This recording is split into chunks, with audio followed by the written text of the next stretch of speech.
Welcome everyone to Textiles and Tea with the Handweavers Guild of America. I'm Kathy Group. I'm your host today. We want to thank our sponsor, first of all, and it's someone who would rather be anonymous. I know you're watching, and thank you so much for supporting Textiles and Tea and helping us keep this program going. Thank you, thank you, thank you. As always, you can put in your questions in the last 15 minutes of the program. Please put them in the Q&A and not in the chat. We love your chats. They're all coming in right now. Hello from everywhere. But we need to have the questions in the Q&A so I can be sure I can see them. Today we have Becca Hutton. Becca is a Harris Tweed weaver from Northton in the Isle of Harris. Following in her grandmother's footsteps, Rebecca began weaving in 2012. In her weaving, she combines traditional design with contemporary colors, as well as weaving into her own design. Rebecca also works with small companies and organizations to produce bespoke cloth for their own products and purposes. Rebecca is a native Gaelic speaker and is passionate about keeping the culture and the language, which is entwined with the weaving industry in the islands of the Outer Hebrides. Away from the loom, she is caring for her disabled brother and involved in many community groups. And we are so excited to have her here today. Hey, Becca. Hi there, how are you? Good, how are you? Yeah, not too bad. Loving the introduction. Thank you very much. You're welcome. It's evening over there, isn't it? It is, yeah, just after 8 o'clock here, so. Well, thank you for staying up so late with us. Oh, no problem at all. Well, the first question is, what is your favorite tea? Well, this is probably a bit of a tricky one. I actually own a tea company, as well as You being a do weaver. not. I do. Really? Yeah. I part own Tidy Tea. Tidy Tea. And so it's mainly the breakfast teas that I enjoy. And we have one called the Hedach, which means somebody from Harris. And that's my current favourite. But I also enjoy the Crofter breakfast tea as well. So yeah. Do you get to make suggestions on what kind of teas you sell? Oh, absolutely. I taste test all the breakfast teas. So they are to our own recipes. And we work with a blender who does all the tricky work, and I do all the tasting and then see that I want a bit more, whatever, or a bit less. And we have a range of fruit teas and everything, and my business partner generally tastes all of them. So yeah, quite a great question to start with, really. It is. It's what I didn't know. I had no idea. So do you sell them online?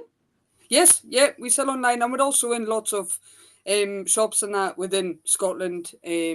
But yeah, we sell online. We sell worldwide as well. So if you want to try out any of our tea, feel free. Well, everybody's already asking for a link to the tea. You're going to have to get to this. tidytea.co.uk. So Do what is it? tidytea.co.uk. So Tidy like the island, TIREE, and then tea like TEA, and .co.uk. So yeah. All right. There we go. Who needs to talk about weaving? We can talk about tea. We're going to do tea today, y'all. We're just doing the tea part, not the textile. Okay. Wow. Well, I guess I need to get back to the fiber. So tell me how you got started in fiber, because it's a family history, right? It is. And I mean, like most people in the islands, you grow up with Harris Tweed. It was never anything special when we were younger. It was just a thing that was around. But I mean, I started off really doing things like knitting with my grandmother, especially. She'd stopped weaving by then, but she was still knitting using Harris wool, which is the wool or the yarn that we use when we're weaving Harris Tweed. And so she taught me how to knit. I was quite lazy when it came to knitting, so when I was doing socks, I would get her to start them. I would then knit away until I got to the heel, hand it over to her to turn the heel for me. I'd carry on a wee bit and then get her to close them off. But I also learned then as well how to ply or twist yarn using, I think the official term is a drop spindle. We call it a fiashet up here, and usually homemade. So the one I used and I still have, my grandfather had made. So I used to do that for her. We'd have the Harris wool, and she would then blend a few colours and to make thicker yarn. So you'd have 2 or 3 ply. So that was how I got started in fibre. The weaving is a bit of a different story, and takes place a number of years later, where by then my mother had passed away, and I was looking after my brother who's got special needs, and we'd been away on the mainland to access resources for him, and I'd come home, and a friend of mine had done a weaving course because the Harris Tweed industry was in need of new weavers, and she had done a course on a modern double width loom, which is what the majority of Harris Tweed is now woven on. And I thought, that would be great to do, but I've got no interest in the modern style of loom. I want the old Hattersley loom, which I'd grown up hearing. And it's got a very iconic sound. And anyone from the islands, you ask them in a summer's evening, that's all you'd hear would be the noise of the looms going. Sometimes the noise of weavers if things weren't going so well as well, but mainly the noise of the looms. And then I heard they were doing a course to actually train people on the older style Hattersley loom. And I got in touch with the people running the course, and I said, I was too late for that year, but I said, if you do another one, please let me know. I would love to do this. And as things worked out, they did another course, and I did the course, and here I am 13 years later still weaving. So, yeah. So while you were growing up, did you see the looms going away, fewer and fewer people weaving? Yeah. I mean, were you even aware that that was happening, or was it subtle or pretty obvious? I mean, we knew that people were giving up weaving, but I don't think we ever questioned why. I mean, I'm sure maybe my parents did, but us as kids, we didn't. It was just so and so had stopped weaving, and you no longer. I mean, by the time there was one weaver left in the village, and I remember when he stopped, because all of a sudden, one, there wasn't the sound. It was almost the absence of the sound you noticed rather than the sound itself. Does that make sense? Yeah. But also, as kids, because we live in an island, we had a lot of travelling vans that came around. So there would be a baker's van and a butchery van and a grocery van. So, like an actual van, but selling things from the back, like a mobile shop. And there would be a different one kind of each evening. And if we needed some money to buy some sweets, we would go down to the weaver, and we would fill the perns, the wee mini bobbins, the Easter thing. Really? Yeah, to get some cash. So when he stopped, well, that was it. Our supply of cash stopped. Uh-oh, that's not good. This was no use. We had to then find other ways of making, 10 pence, 50 pence a pound, whatever, so we could spend it in the vans. So that, we absolutely felt that one. Yeah, absolutely. Yeah, yeah. Yeah. Oh, that's amazing. There's so much I want to ask about where you live, and I won't. We got to talk about weaving. I'm sorry. But at some point, I'm going to ask you a bunch of questions about where you live. So, but one of the things I do want to ask is where you live is gorgeous. I've seen pictures of it online. I've never been there, but it's just beautiful. So how does living in this kind of rugged, gorgeous area, how does that impact on your weaving, either visually or structurally or whatever? Well, I mean, that picture there, so that's the village I come from. That's the township I'm from. Uh-huh. And I think all you have to do is look at the colours within that picture, and you'll see that in Harris Tweed, repeated time and time and time again. I mean, in terms of the cloth I make, I am absolutely influenced by the landscape around me, whether I'm aware of it or not. I think sometimes I'll design a tweed and I think, oh yeah, that's nice. Ooh, look at me, I came up with that. Patting myself on the back. I walk out of the shed and then I realise those exact same colours are facing me, and I've been looking at them every day for months without really taking it in and realising that that's where I'm drawing inspiration from.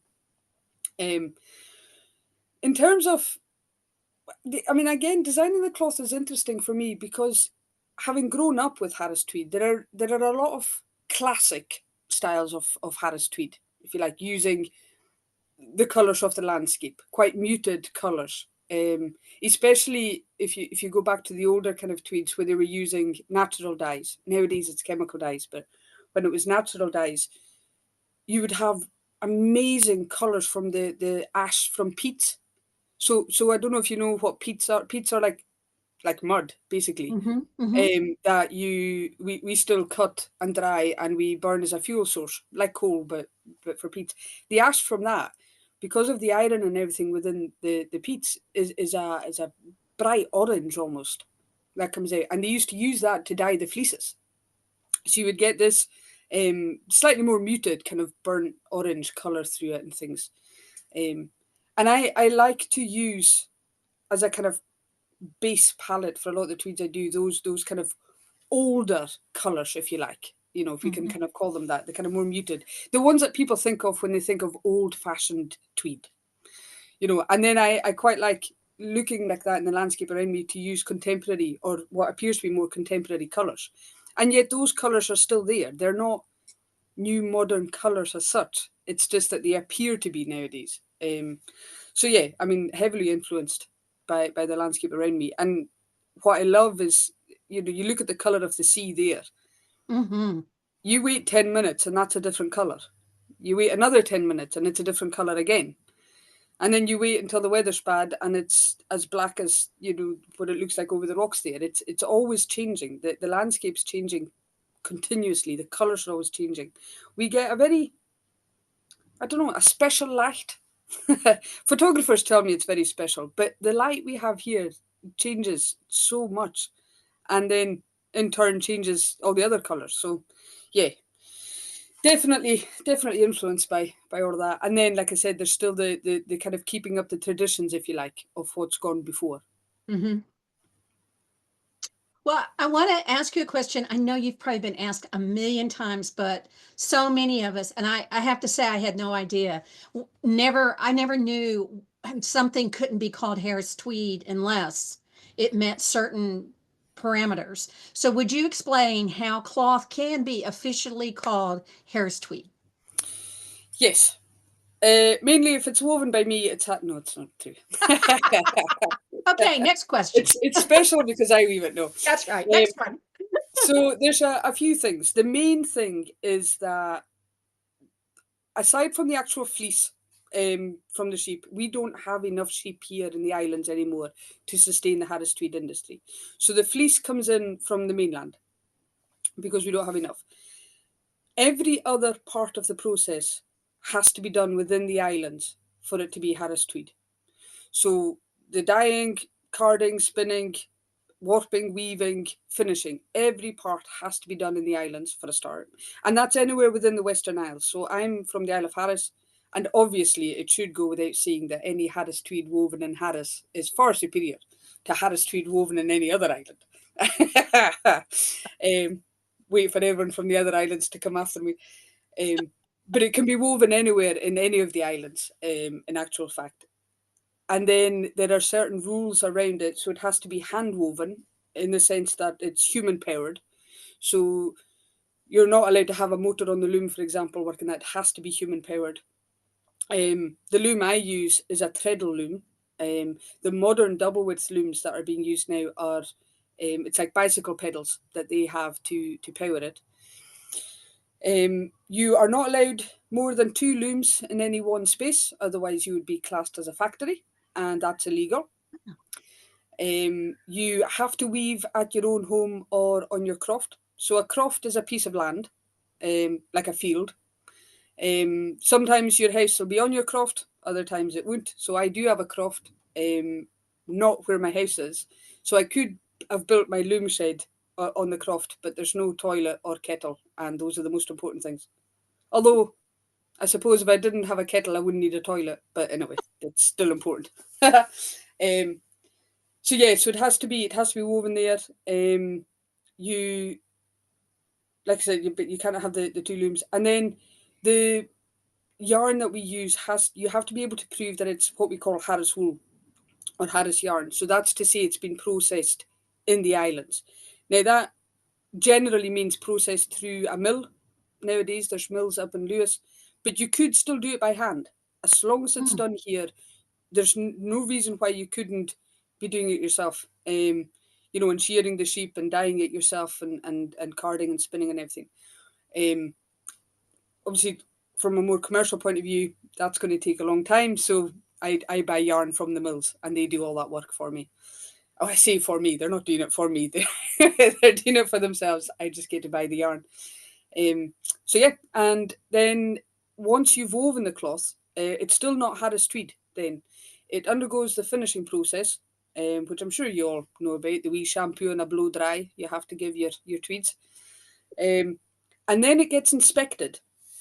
So there's a group or a body called the Harris Tweed Authority, and they are in charge of, there's an act of parliament that governs Harris Tweed, the where, the how, and everything else. And they are the ones who have to make sure that all the rules are being followed. So they will check the cloth. There's very strict parameters as to the actual cloth construction. So if you're looking at your thread density, you can't make a really loose Harris Tweed. It wouldn't pass the thread density regulations that are set out. So they will check that. And then if it passes everything, if they know that it's been hand woven, if they know the right yarn's been used, then it will get the stamp of authentication, Mm-hmm.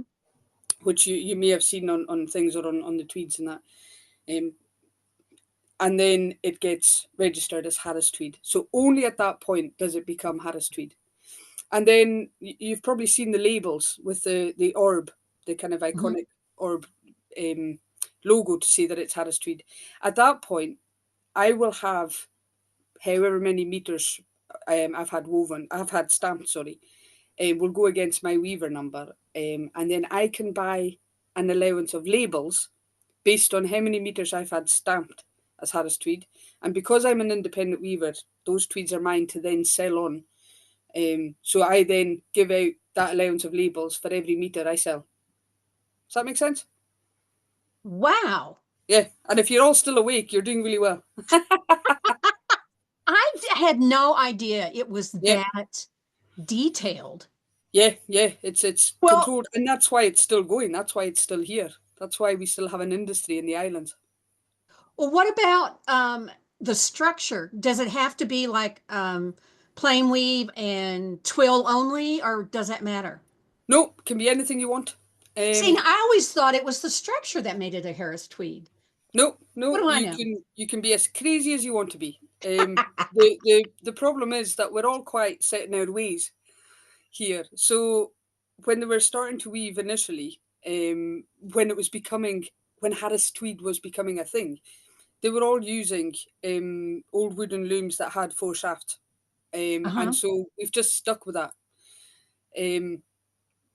And it just means that it does limit the kind of the cloth construction that you can make, but there's no reason why I couldn't put 8 shafts in my loom, for example, and then start doing other things. It's just, well, I suppose laziness, but also just tradition. That's all it is. People, when these looms, the Hattersley looms that you can see behind me, when they came into again, most people just put 4 shafts into them because that's what they'd been used to weaving with, and that's what they knew. So they went with 4 shafts, and it stayed like that. The double width looms now still only 4 shafts.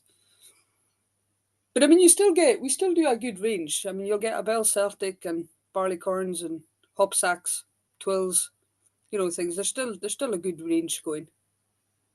Herringbones. Desperately trying to remember all the tweeds I've woven. Well, that third image that we showed was a bunch of, I think you listed it as the weavings that you liked, right? Do you Yeah, remember that image? It's like a bunch of samples. yeah, Way to go, Mandy. So that's in there. these, So I mean, there's a few things there. Although actually, it's mainly herringbones, hop sacks, and twills.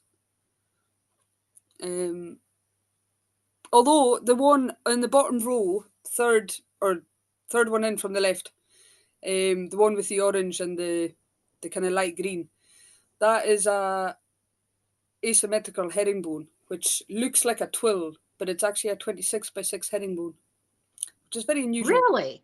Yeah, it's one Huh. of those moments of madness I was talking about. Well, we're going to talk more about patterns and that sort of thing. What I'm trying to do right now is get the logo. And I apologize, should have thought of doing that because it's so important. And it protects you, doesn't it? It doesn't mean, it means that somebody just can't say, oh yeah, this is Harris Tweed. Yeah. Is this so like that? There you go. Better yet. So So that that's it then. orb with the cross on top says, this is Harris Tweed, right? Yeah. Okay. So that's it on the actual cloth. So that's the stamp. So it's an iron-on transfer that they use now. And then the labels that we get, there's different sizes, but this is an example of the label. Hopefully Hot everyone can dog. see that. Yeah. So that's your kind of proof that if you've bought anything, it should either have that label on it if you've bought an item, a bag, a jacket, whatever, or a version of the label. It's your proof that it is genuine Harris Tweed. So if I go somewhere and I buy something with Harris Tweed, how will I know it came from you? Or can I know that? Well, no, not unless you buy direct from me. Okay. Although there was, I've had a few interruptions to my weaving in the last few years, so I don't have as many tweeds out in the world as I used to. There were a couple of places reselling my tweeds, but there would then be my business card and things to see that it was woven by me. Oh, But good. usually I just sell direct, so people buy direct from me, and then they know it's my tweed. Well, we want to talk about that baby behind you. This loom is the Boss. I love that name. So would you tell us a little bit about the Hattersley Mark II? Look at that big old thing. Yeah, that's it there. Oh, you're talking about the loom. Yeah, so we're very well suited. Becca, Um, you kill me. yeah, so the Hattersley looms first started coming up to the islands in the 1920s, and they were just a single shuttle loom that came up. I believe Where it was was it a made? Do you know? England? Keighley in Yorkshire in England. Okay. So it came up, and then they realised this was quite a good thing, especially when they brought in a revolving box for your shuttles, so you could weave with up to 6 shuttles, and semi-automated Mm-hmm. or mechanized. Not sure what the correct term would be for it. And it just revolutionized the Harris Tweed industry, because you didn't have to change shuttles by hand as you did in the wooden looms. You could set up a pattern chain. So in a similar way to a jacquard loom, you make a pattern chain, and it's just ones and zeros depending how you. Will I get a pattern chain to show you so that you can actually see what I'm talking about? Okay. Once again, folks, I've lost my interviewer, my interviewee. They always run away. Oh, but they always come back. So this is an example of a pattern chain. Oh, So right. Okay. I don't know how well you can see it. So you'll get these cards. So you'll have ones. The 2 holes on the outside are to sit in the loom, and then you'll see a single hole here, or you'll get Mandy, can we 2 go to just her and drop the image?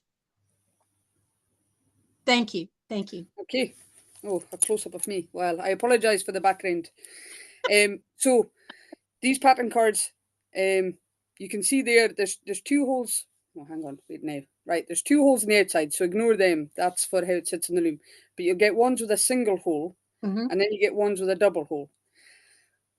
And then you can obviously have the single hole whatever way round. So you can have it on that side or that side, just by obviously turning them. But a single hole will tell the box to turn either towards me or away from me, and the 2 holes will tell the box to stay where it is. So when you're building up a pattern chain, you're wanting to tell the box what to do and when to do it.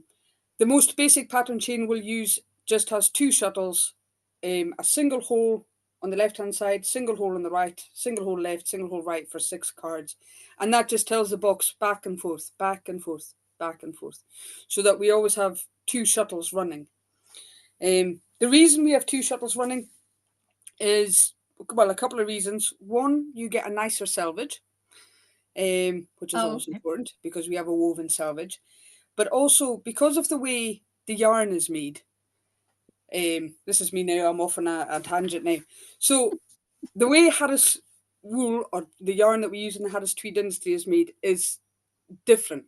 It's very old-fashioned. It is still dyed in the wool, which is where the saying comes from. So they will take the fleeces in the mills, obviously they're doing this, and they will dye them block colours: red, blue, pink, purple, black, orange, green, yellow, whatever. And then they have yarn recipes. Um, and they will then blend the different colours to make those yarn colours that they're looking for. So you can have up to maybe 12 different colours within a single yarn. And sometimes you'll maybe only have 2 or 3, and then, like I said, other ones have more. So when they're making that, they will mix it as best they can, but you could end up in a bobbin with a section. Say there's blue, red, and yellow in a yarn. You could end up with a section with a bit more red in it. Mhm. And then when I make the perns on the pern winder, and I'm obviously cutting them down into small mini bobbins kind of things, I could end up with one pern that's a bit more red because it's come from that section. And as you know, if you're weaving with a single shuttle, you'll have a lovely tweed and then this stripe going across that's a bit more red or whatever. So in order to counteract that and to keep an even unevenness, which you'll see, I think you've got a photo later of another tweed, so you'll see with all the colours. We always weave with 2 shuttles. So we always have minimum 2 shuttles going, just to even that out so you don't get these stripes, which would look like a flaw, even though it's just the nature of the yarn. So, yeah, I've now forgotten what the original question was. I'm away off on. No, actually, it's perfect because you're just going from my question and my next question. And Mandy, if you'll bring up the next slide, slide 11. I think it's 11. Oh, no, sorry. We're going to come back to that. I'm jumping ahead.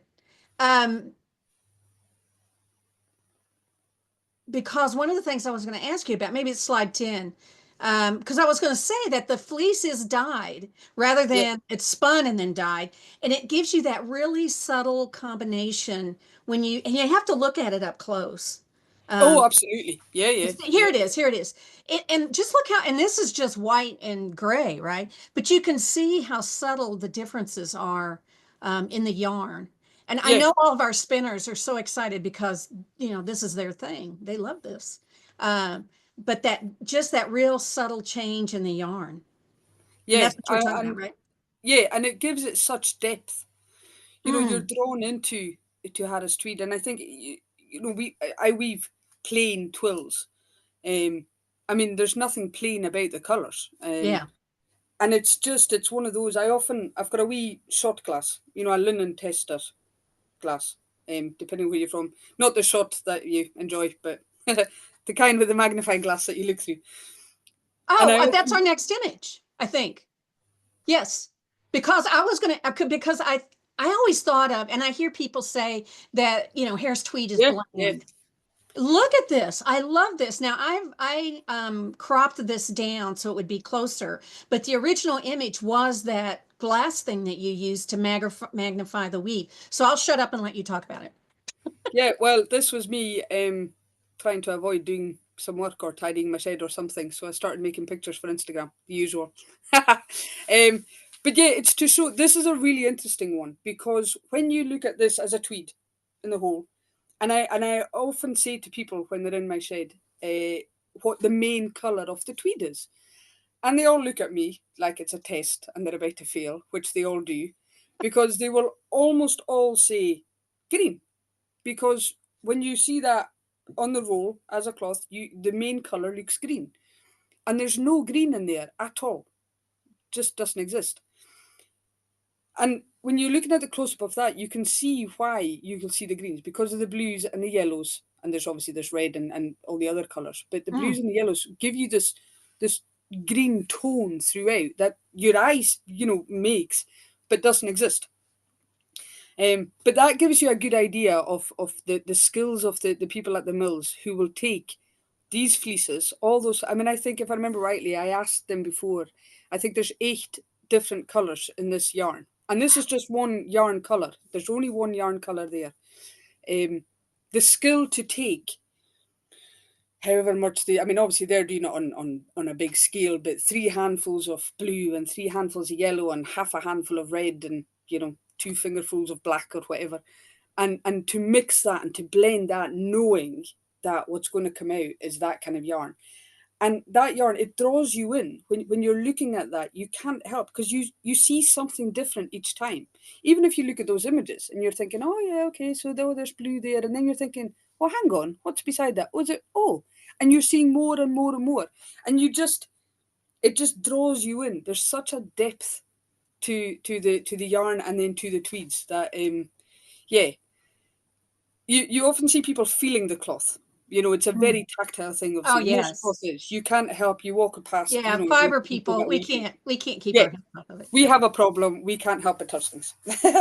We But call it that, we call it the hand weaver's handshake. When you oh, I like grab that. somebody's cloth and start feeling it. Yeah, Yeah, I like that. That yeah. is, oh, I'm definitely using that one But in the the future. thing, and you may have said this, I'm kind of not paying any attention because I'm staring at the yarn. But the one thing I loved about this was that the second image was after the wet finish, right? Oh, yes. Yeah, yeah, yeah. You Showing know, how you it's can closed up. see And more detail of the yarn over and under. But on the second one, it really starts mushing all together and kind of blending nicely. yeah, Yeah, I love those. I love those images. That was great. And it really, I think you're right. If you're not a weaver, it helps people understand how fiber works, you know? yeah, absolutely. Um, I wanted to ask you, I want to go back to the wool. Even though you don't get wool from your island, is there a specific kind of wool that you have to use, either because of the regulations or because of what you like? There's no, as far as I'm aware, there's no regulations about the type of wool that can be Uh-huh. used. It is mainly Cheviot, Scottish Cheviot wool that's used, just because it is still strong enough to take everything, but it's got a nice handle to it, good staple and everything. It used to be Scottish blackface that was Oh, used, because that was the sheep that they had here. And the island fleece just now will still be in amongst all of that, but it goes to the mainland first to be graded by the British Wool Board and then gets brought back in to the mills. But I also work for, I weave tweeds for a small mill down in Uist called Uist Wool. And they started to kind of help those out who maybe had a small flock of sheep and didn't really know what to do with their fleeces. Wasn't really enough to be sending off to the British Wool Board. And I think their initial idea, I think, had just been to create yarn for those people who had their sheep. But now they've grown and grown, and it's fantastic. I mean, they sell the yarn as knitting yarn, weaving yarn, and they also sell the tweed that I weave for them and things.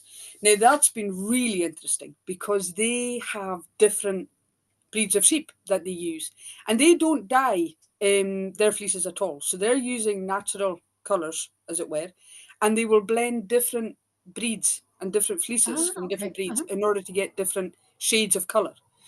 Um, and it'd be anything from the Hebridean sheep, which are the kind of blacky brown ones with the horns that will absolutely attack you, right through to Jacobs. They're also using Cheviot's blackface. The Valley sheep, from Switzerland, the ones that look really cute. So the one that's on the loom just now is one of theirs, and I now can't remember what that one is actually. But the next one I'm doing for them has it's white and it's Scottish blackface and the Valley sheep as well. So that'll be really interesting to weave with. And that's quite good because it's still Harris Tweed. All the processing has been done within the islands, although down in Uist. And I'm weaving it, and it's woven in accordance to all the rules and regulations, but not the same yarn or the same fleeces that's been used in the kind of the more commercial Harris Tweed, if you like. So that's Mhm. really interesting. So as far as I know, there's no restrictions on the type of fleece, but obviously you want something that will work. Yeah, people are And commenting especially on the Scottish blackface. they're great sheep. Delightful to They're wool and fantastic. dye, feels great, wears like iron. Yeah, yeah, that's it. I mean, a lot of it now gets used for carpeting. It is hard wearing, but it's like the sheep. The sheep are the hardiest sheep you'll ever Yeah. find. You know, when it's blowing 60, 70, 80 miles an hour and pouring with rain, they'll just be there wombling around, chomping away on heather and living their best lives. Wombling around. Trying to die. That's what they spend most of their days doing, trying to find new ways to die. They do love an interesting way of dying. And you have to haul them out of a bog or something. That's why they've got horns. We always say it, so that you can get a good grip to haul them back out of wherever they've got themselves stuck in. Well, one thing, there are so many rules about Harris Tweed, but I loved it that the design is kind of open and that you've designed your own cloth, and it's called the Random Patchwork Tweed. And we have a slide of it here. Mandy, it's slide 12. Mandy, I know I'm jumping around all over everywhere. I'm so sorry. She's such a good trooper. Here we go. Isn't this gorgeous? So tell us about this. And this is your own design, right? Yeah, this is one of those crazy ideas. Well, actually, the original idea came from another weaver. So when I first started weaving, there's a weaver in Harris called Donald John Mackay, who I've known my entire life. And he's very famous in the weaving world. And when I first started, he came in to see me on New Year's Day. I'd had dinner at my aunt's and everything, came back, come out to my shed. I was tying in, if I remember rightly, and his brother lives next door. So he'd popped in, yarning away to him, and he said, "Do you want a tweed?" And I said, "Yes." You know, in that moment where you're thinking, yeah, this will be fine. And he said, "I'll give you a wee tweed." Now, wee means small. Okay. So I was like, fine. So he appeared a couple of days later with a beam. He had warped it himself and he'd beamed it. So he came with a beam and a sack of yarn. And I looked at this beam and I thought, I'm a new weaver and I'm not very experienced. But there is no way that can be classed as wee, because there is a lot of yarn on that beam. And so I asked him what length, and he said, 43 yards. And I thought, oh, that's not too bad. And then he said, well, weaver's yards. And I looked and I thought, oh, hang on a second. And I was like, remind me. And I was like, a weaver's yard is 8 foot, isn't it? And he said, yes. And I was like, okay, 43 times 8 is a lot. So here, the warping stakes, you know, when you hand warp on the pegs, the standard width for them was 8 foot, so that became a weaver's yard. So Oh, one from left to right became a weaver's yard. So 43 yards, which what you'd hear here, 30. Usually the standards for single width are 25, 36, and 43 weaver's yards. So I thought, okay, this is fine. The most I've done up until that point, I think, had been about 20 normal yards. I thought this will be okay. I mean, it was almost the death of me, and really made me question whether this was something I wanted to do. And I think the worst thing was it wasn't for me. So I was so scared of making a mistake, oh. you know, and doing something wrong. Like, why wouldn't he give me a test piece? You know, this man was crazier than me.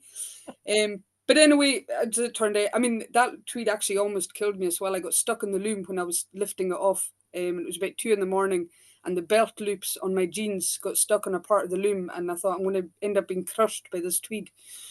But I managed to, by ripping the belt loops, I managed to free myself. And then he said, "Do you want another tweed?" after he got it back. So I thought, well, that's good. What it did was it meant that if my weaving was good enough for him, it was good enough for anyone. It was the way I looked at it, because he was the absolute pinnacle of weaving in the islands. And then I was weaving tweeds for him, and he was saying, you know, you need to start doing some for yourself as well. And so I started, and he really encouraging. One of those amazing people who's not precious with his knowledge either. He wants people to get on. So instead of being the whole, we've all met them, I learned the hard way, so you have to. He's very much like, I learned the hard way, let me tell you everything I know, you know. And he's so encouraging. He would send people to me. I'd be asking him advice for things. And eventually I'd been weaving tweeds of my own, and I had yarn left on bobbins and on perns, and he said, don't throw it away, don't throw any of it away. And he says, you could do something like, and he used to make a kind of patchwork tweed every so often, but his was set all the same sizes of squares and things. And I thought, well, if I do a random one using up all my bits, it means that I'm not wasting anything. So I then thought, well, I can also show off some of the different drafts. I mean, you probably can't see it in that photo, but there's 5 different drafts within the width of that tweed. So it goes from a twill to a herringbone, a Russian twill, a herringbone, twill again. And there's different colours in the warp for each of those blocks. And then the weft, it's all the perns that are left. Some of them have been part used, so that's where you'll get the tiny little bits of colour in the weft. Excuse me. Some of them are full, so you'll get big bits and little bits.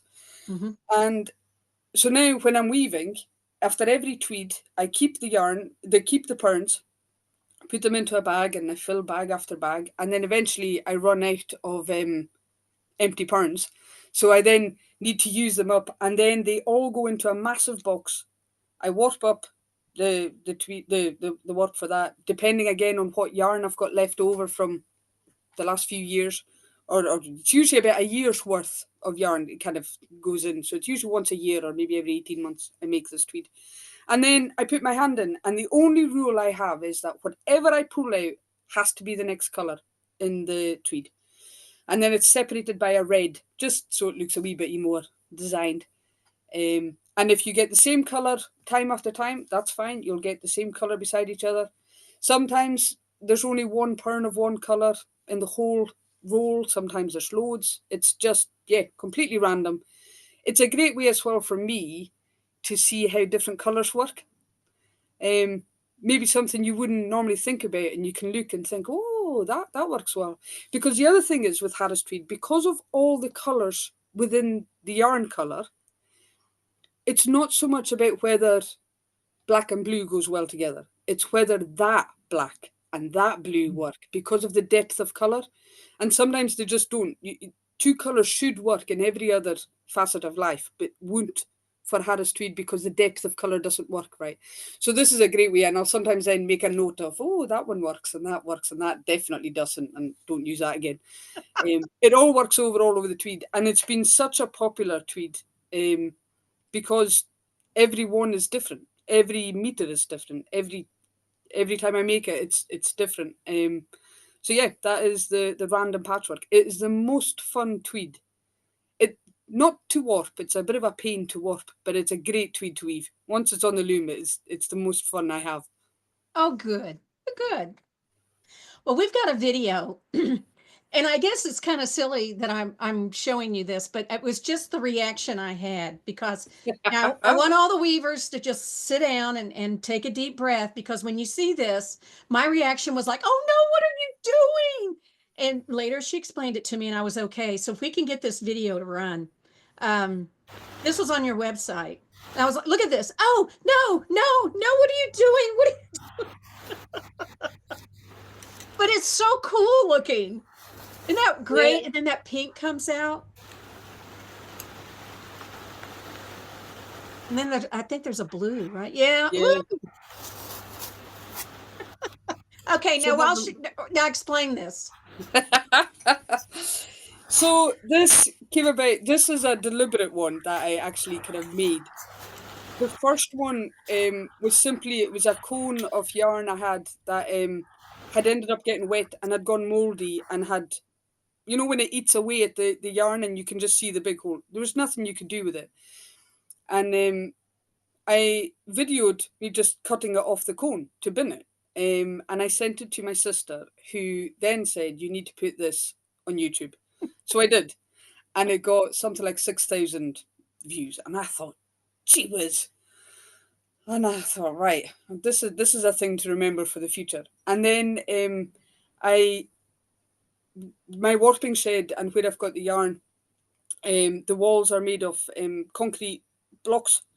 And before the render and that was done on the outside, if it was raining, it would soak through. So everything had to be kept off the wall. But I must have pushed some yarn up against the wall at some point and not realised. So it was seeping in, and bean yarn will soak up all the moisture it could and sat there. And sure enough, there was the yarn. And I lost a fair bit because it just went mouldy and everything. And then I thought, as I was about to throw them away, oh, hang on. I'm going to try and do this purely for clicks and for likes. And I don't even think that one actually did very well. So that's what I get for trying to do it deliberately. But what I did get was a whole load of comments and private messages from people shouting at me for destroying yarn.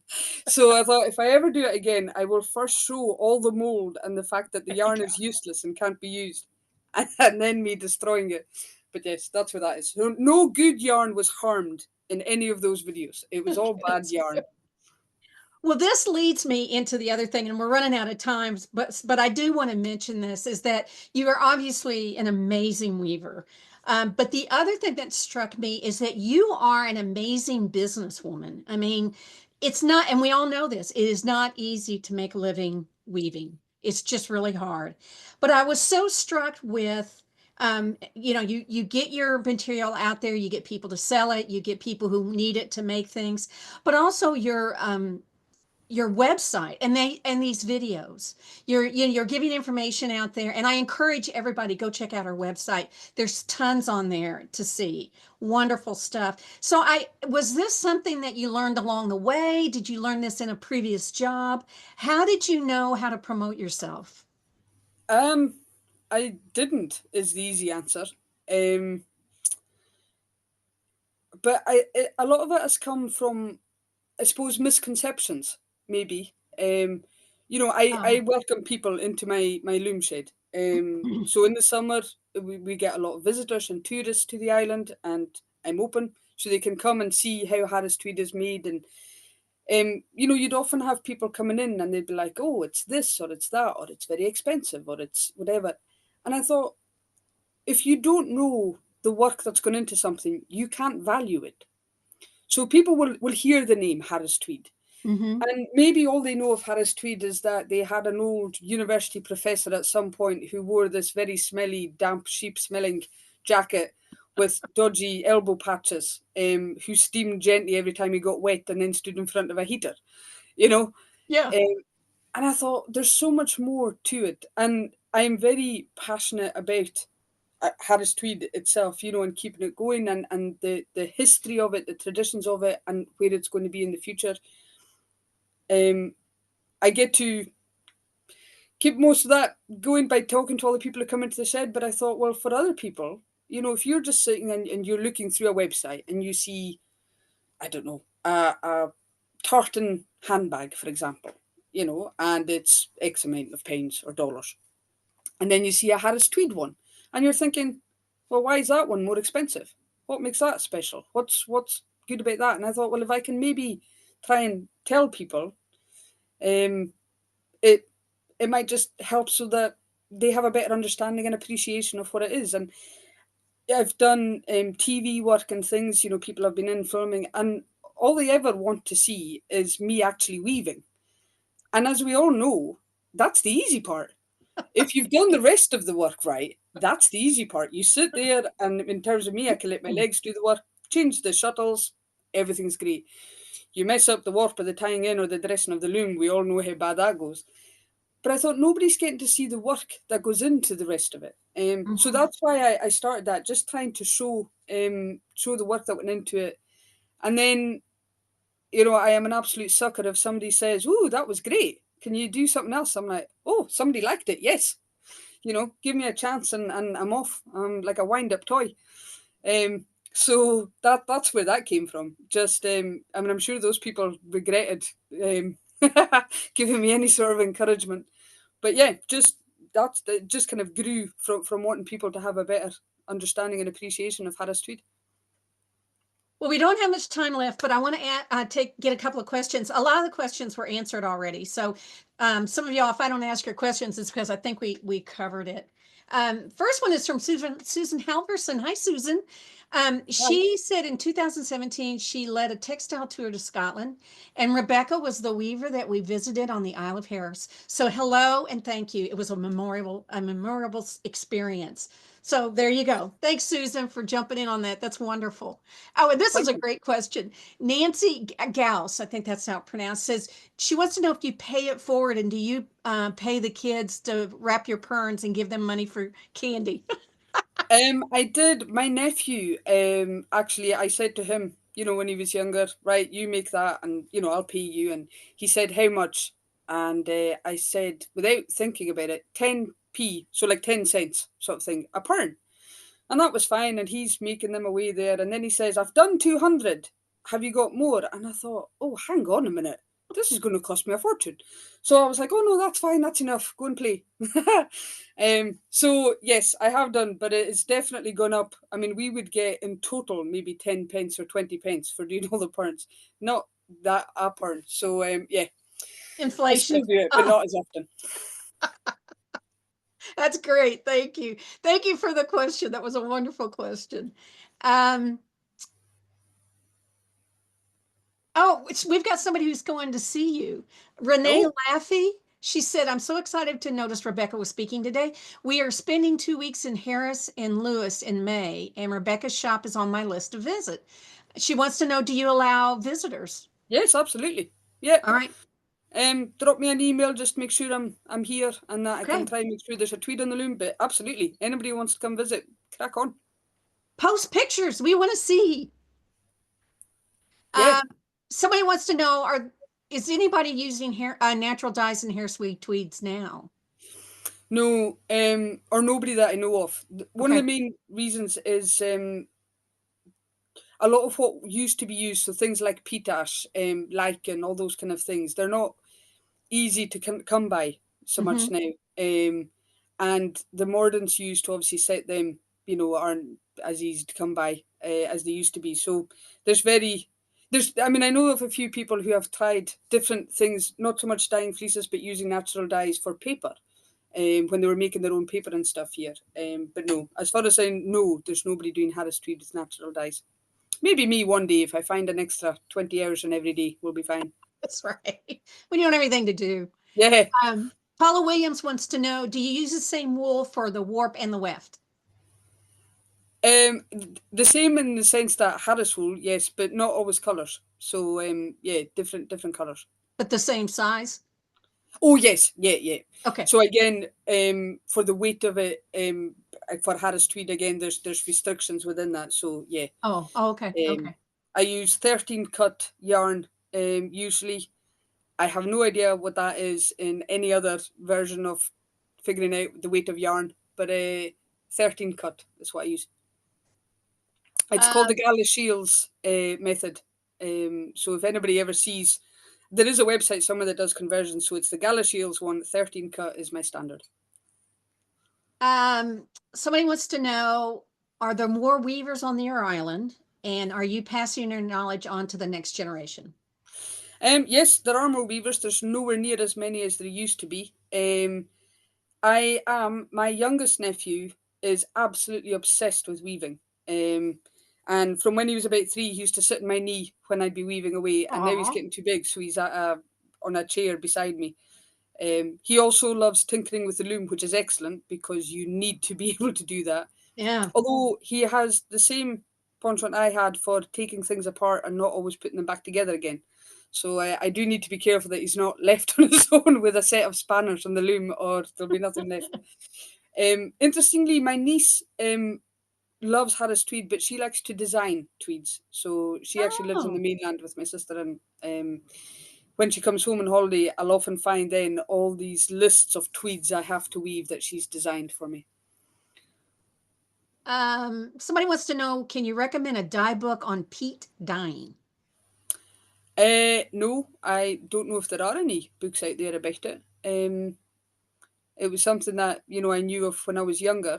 Although something, I think there is something out there about it. Although it might have been actually a wee video on YouTube. I think there was a wee series about it at one point. The old Okay. dyes that we used and the peat ash that was used. But I don't know of any books, unfortunately. Sorry. Somebody wants to know, do you sell your random weavings and what do people typically make with them? Yes, I do sell it and loads of things. So somebody not that long ago actually bought some to make a table runner Ooh. on their tables, and they had glass then on top, and then they covered each of the dining chairs. They upholstered them, so every one was different, but you could see that it matched. And it's done, you know, lampshades, a lot of home furnishings, cushion covers. Somebody did a sofa on it, which was absolutely mental. And you know, I've seen footstools covered in that. So yeah, a lot of that kind of things. There is a woman in the south of Scotland who makes clothing out of it. So she makes Oh, kind of okay. like artist smocks and pinafore dresses, and they look fabulous. Great question. It was from Christine Williamson. Great question. Um, they want to know where's your Insta feed. What is your Instagram? At Tuv Tour. So it might be easier maybe if somebody can write it. This was a mistake I made using the Gaelic name for my township, my village. Makes sense if you're here. So when you all come to visit, it will make sense because you see it on the signpost. But yeah, And it's maybe in the website is in the chat. yeah. So they can So the get to first it from your part of that, website, right? yeah. So at Tuv Tour, just don't put in the tweeds, and you'll find me on TikTok and Instagram and Facebook and everywhere else. Rebecca, I could stay here all day. This has been so much fun. All the comments are how much everybody's enjoyed this. Thank you Oh, so that's lovely. much. It's been so much fun. Thank Well, you. thank you so much for inviting me. I've had an Oh, absolute ball. absolutely. And yeah, apologies for going off on tangents and No, everything. no, I've probably no. You missed were most of right the on questions, talk. but You were talking about everything we all want to know about, and we want to hear more. You need to come to the US and tour. You need to take this show on the road. well, can I tell you a very quick story? Please I do. was over in America. Oh, it was about 8 years ago now. And I was with a friend of mine who worked for an American company at the time, and they had this. They all worked from home because it was, you know, software and all that stuff. And they had this kind of retreat. So I was there, and they were doing these talks, and I was asked if I would do a talk on Harris Tweed, and I said, yeah, no bother. And the woman who was organising it came up to me, and she said, "Oh, what's your talk about?" Now you'll have to excuse my very dodgy American accent that's going to come out in this. But I said Harris Tweed, and she looked at me completely aghast and said, "Harris Streak?" And I said, "No, not how to streak." I was like, "Harris Tweed," and she's looking and looking me up and down. And in the end, I had to say Harris Tweed, and she went, "Oh, I thought you were doing Harris Streak." So We'll never that's look at Harris Tweed the same yeah. again. So if I ever come back over, I am definitely not doing a talk on how to streak. It will be Harris Tweed. I think it's prime for convergence. I think how to streak would be just an excellent topic. Yeah, absolutely. Strip off the Harris Tweed and away you go. Okay, here is her website. And let's see if I can do it. Tev Tua Tweeds. Perfect. Was that it? Was that close? Yeah, that's it She's exactly. been Well she's done. been coaching me.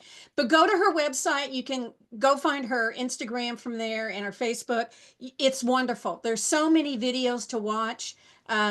Doing her research was just a joy, and interviewing you has been a joy. Thank Well, you thank so you so much much. for being on here today.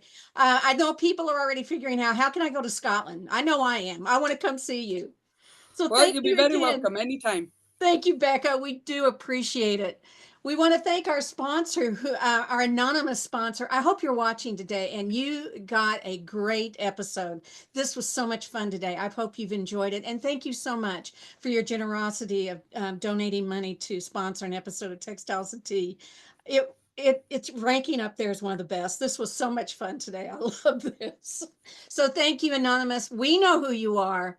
Thank you. We appreciate it. Um, we've got some small expressions is coming up. We're excited about that. So it's open for entry. If you are interested in entering a piece into small expression, if you're not familiar with it, it's small scale works, not to exceed 15 inches in any direction, including the mounting, the framing, um, and the exhibit travels. It's really nice. It will be on the, on the road for about a year or so. The juror this year is our own Tommy McClure Scanlon. We love Tommy. And it's the first place it's going to go is the Blue Ridge Mountains Arts Association Center up in Blue Ridge, Georgia. So if you're in the area, you might want to go see it. It's going to be July the 12th through August the 23rd. And then from there, we're going to find more places that it will be on exhibit for about through June of 2026. The entry fee is only $18 for HGA members. That is so inexpensive. That's great. And 25 if you're not a member. But you know, you can remedy that. You can join. Students may enter for free, and the deadline is coming up. It's March 15th. So if you're thinking about it, go online. You can find the information there. You can register there. Go to weavespindye.org, exhibits, and you will find it, and you can register. Spinning and Weaving Week is coming up. And you can learn more about participating in that is if you want to teach Art Sparks. And some of you have done this already. It's a kind of quick 60 to 30-minute class that you teach online. It's been really successful. We've had lots of people excited about the classes that are being taught. So if you're interested in doing it, there's going to be an info session. It's March 14th at 1 p.m. You can register online. Go to weavespindye.org/spinning and weaving week Art Sparks, and you can sign up for that. And it's a Zoom event, and you'll get a chance to ask questions and learn about teaching this fall. Art Sparks and is part of Spinning and Weaving Week, and that's in October, first full week of October. So if you're interested, come on board and you can learn all about becoming a leader. For a lot of you, this is a great way to start. If you're just getting your toe into teaching, this might be a good start for you. And those of you who are well known and comfortable with Zoom, we would love to have you and come join us. If you've missed a program and you would like to watch it again, like this one today, I'm going to watch it again. She was so funny. You can go to weavespindye.org and you can watch it there. They're trying to get rid of me. Did you see that slide? Do you want to be a host? They're trying to get rid of me. I am retiring. Somebody asked about it earlier. And I'm kind of hanging on. They can't get rid of me because I love doing textiles and tea. Like today, I love this. Wouldn't you love to do this? Would this not be a fun thing to do? So we're looking for somebody who wants to do textiles and tea. If you have some experience, you have to have some knowledge of fiber.